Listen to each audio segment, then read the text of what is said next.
A United States military working dog does not choose its mission.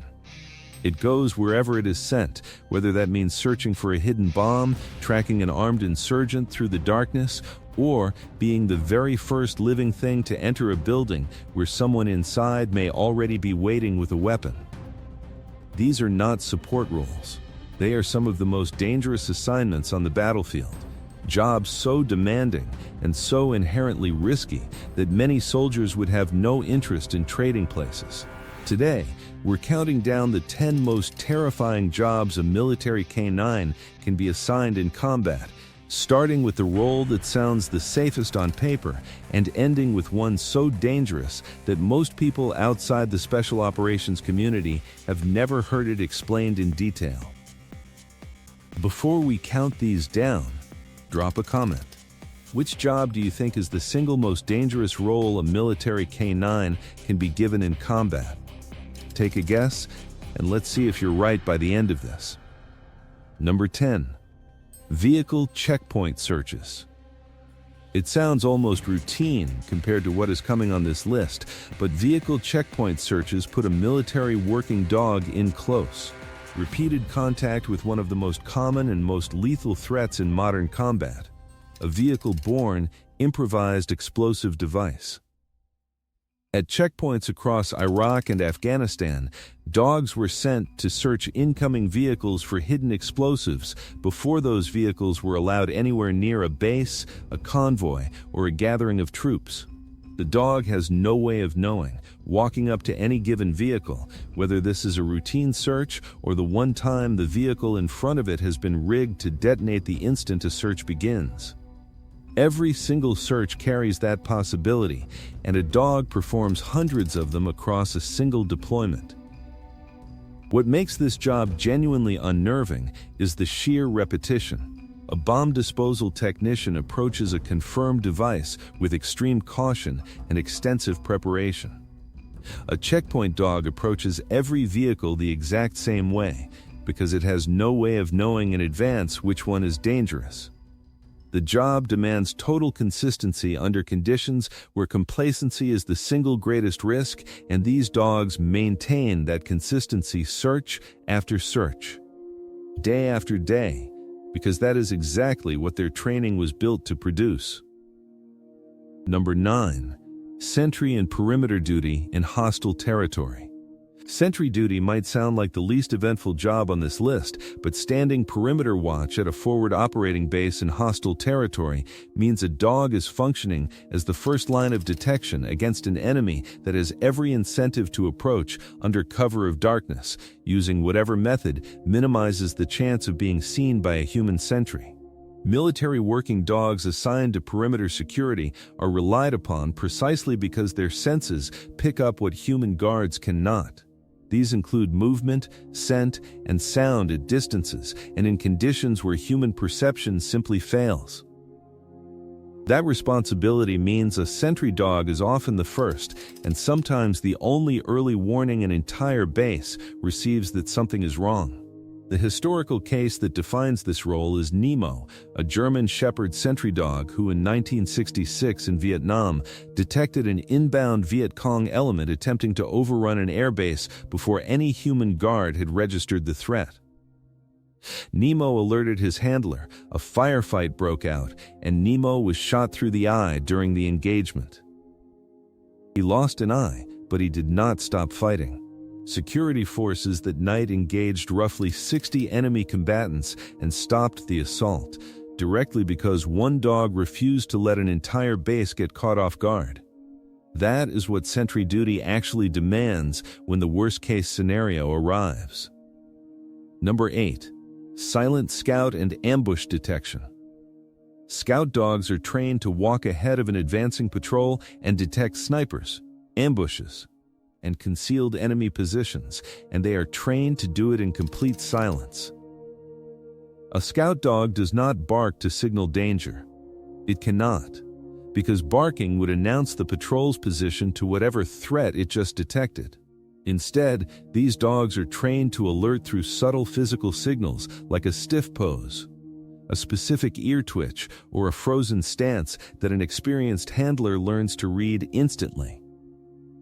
The dog has to maintain total focus while operating off-leash ahead of the formation in terrain it has never walked through before, knowing that whatever it finds first is likely to be hostile. This job places the dog physically ahead of every human in the patrol, meaning if there is an ambush waiting, the dog is the one that walks into it first. That positioning is precisely why scout dogs are so valuable. They absorb the first moment of contact with a threat that would otherwise hit human troops with zero warning. During the Vietnam War, scout dog teams were credited with preventing a significant number of ambushes specifically because the dog detected the threat before the patrol walked into the kill zone. Number 7. Building clearance ahead of special operations teams. Few jobs on this list are more immediately dangerous than being sent into a building, room by room, ahead of a special operations team that has no idea what is waiting inside. Military working dogs assigned to building clearance operations enter first specifically because their detection and apprehension capabilities allow them to identify threats, armed combatants, booby traps, and hidden explosives before any human steps through the doorway. In the most demanding version of this role, the dog operates entirely off-leash, communicating with its handler through a vest-mounted camera and two-way radio system, while the handler and the rest of the team remain outside, watching the dog's video feed in real time. This is precisely the role Cairo performed during the raid that killed Osama bin Laden in Abbottabad, Pakistan, in May of 2011. Securing the perimeter and clearing space ahead of SEAL Team 6 as they move through the compound. The job requires a dog with extraordinary nerve because it is walking into confined, unfamiliar spaces where an armed person could be standing 3 feet away behind a closed door. There is no margin in this role for hesitation. The dog has to commit to clearing each space with full confidence every single time because the team behind it is making tactical decisions based entirely on what that dog does or does not find. Number 6. Subterranean and tunnel clearance. Tunnel networks have been used by hostile forces for decades, specifically because they neutralize most of the advantages a conventional military force normally has, meaning air support, vehicle mobility, and clear sight lines, all of which disappears the moment troops enter a tunnel system. Sending a military working dog into a subterranean network to detect explosives, hidden combatants, or structural hazards puts that dog into one of the most claustrophobic and disorienting combat environments that exists. There is frequently no reliable communication signal underground, meaning a handler may have only the dog's behavior at the tunnel entrance and its eventual return as evidence of what is happening below. Recent conflicts have reinforced just how critical and how dangerous this role remains. According to United States Army analysis of the ongoing conflict in Ukraine, military working dogs have been used extensively in rubbled urban structures, subterranean networks, and captured trenches to detect unexploded ordnance, because metal pollution from shrapnel and debris in these environments renders standard electronic detection equipment far less reliable than a dog's nose. In an environment already saturated with the wreckage of combat, the dog's biological detection system becomes the only dependable tool available, and it has to perform that job in confined, unstable, often collapsing terrain. Number 5.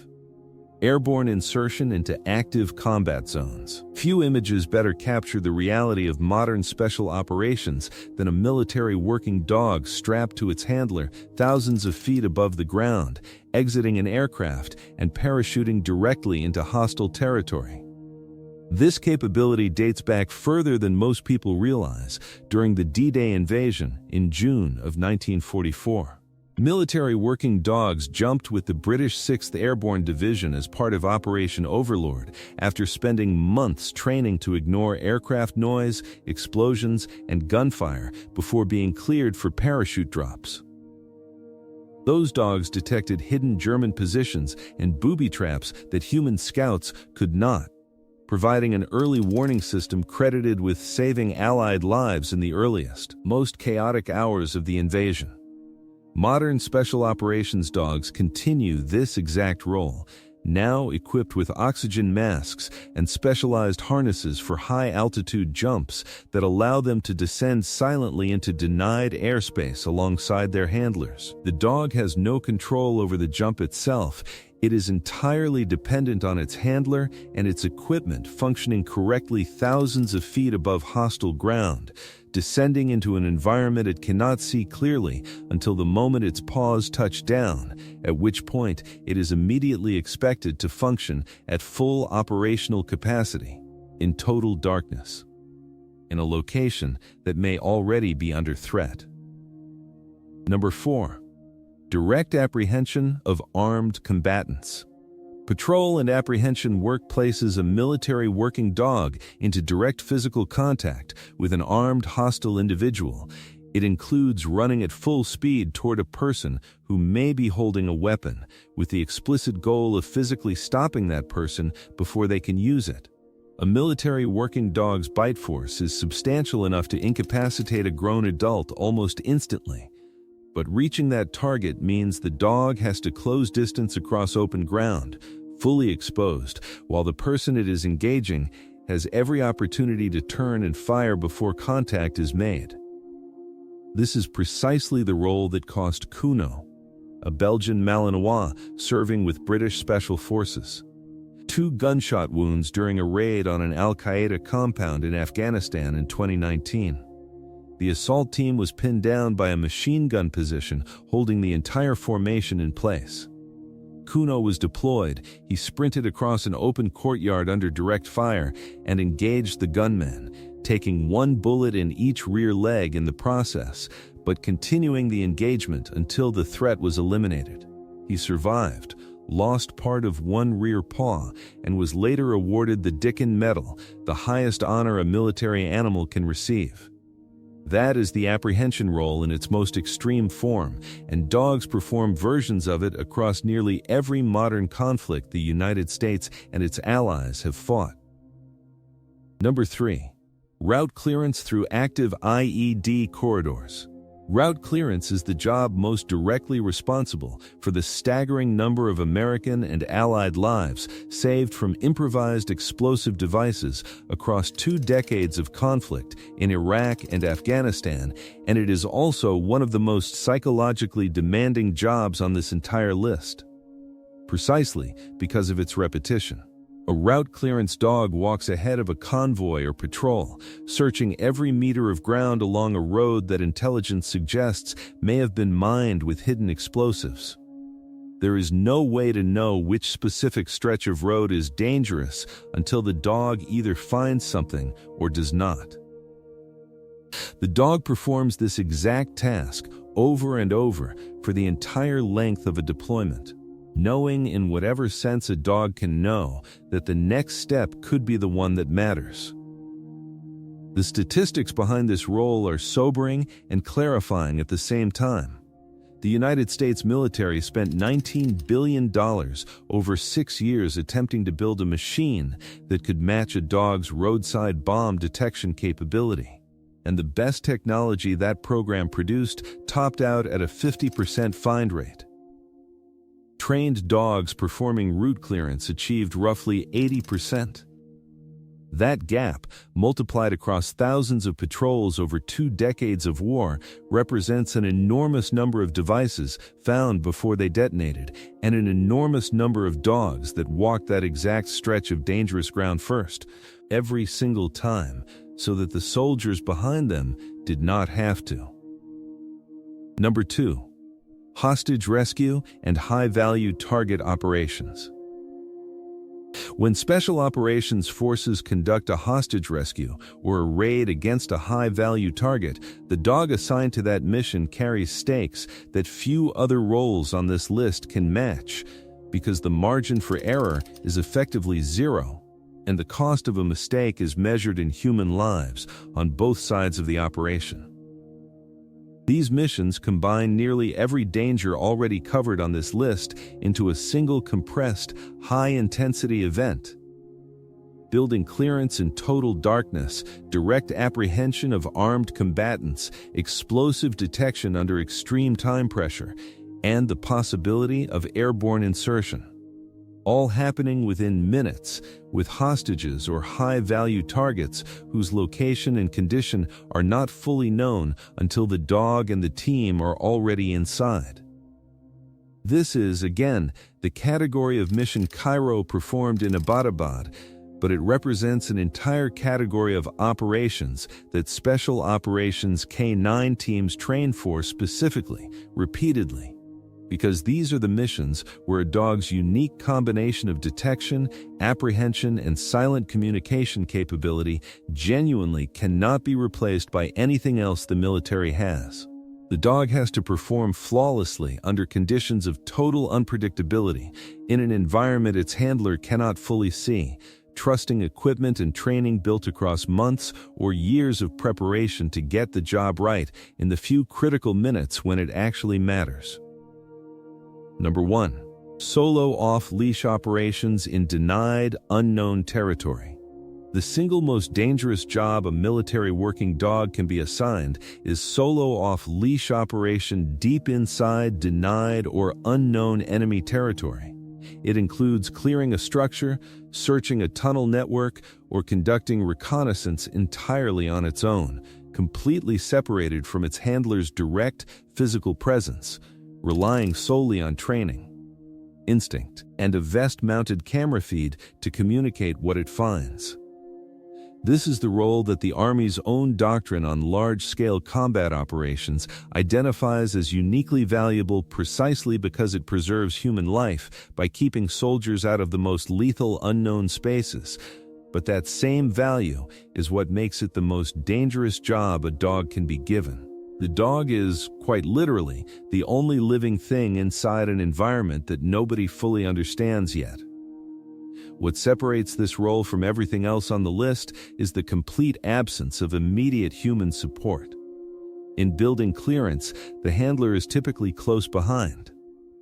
In route clearance, a convoy supports the dog from a short distance. In this role, the dog may be operating well beyond any reasonable reaction distance, in terrain that could include subterranean tunnels, collapsed urban structures, or contested ground where enemy combatants are confirmed to be present but not yet located. If something goes wrong, if the dog encounters an ambush, a booby trap, or an armed combatant at close range, there may be no possibility of immediate human intervention. The dog has to make decisions and survive contact entirely on the strength of its own training, in the most isolated and unsupported combat role that exists in the modern American military. Closing. 10 jobs. Vehicle searches that never stop. Sentry duty that has to catch what humans cannot. Silent scouting ahead of an entire patrol. Building clearance ahead of the world's most elite operators. Tunnel networks that swallow communication signals whole. Parachute insertions into combat zones. Direct contact with armed combatants. Route clearance through corridors seeded with hidden explosives. Hostage rescue operations where every second matters. And solo reconnaissance into territory no human is confirmed is safe. Every single one of these jobs exists because a dog can do something in that moment that no human soldier and no piece of technology can do as reliably. And every single dog assigned to one of these roles goes, without hesitation, because that is exactly what years of training built it to do. Hit the like button if this gave you a new appreciation for what these animals actually face in combat. It genuinely helps this channel reach more people who care about the real story behind American military capability. Subscribe and ring the bell because there is more of this coming. And drop a comment below. Did your guess from the start match number 1? Tell me. See you in the next one.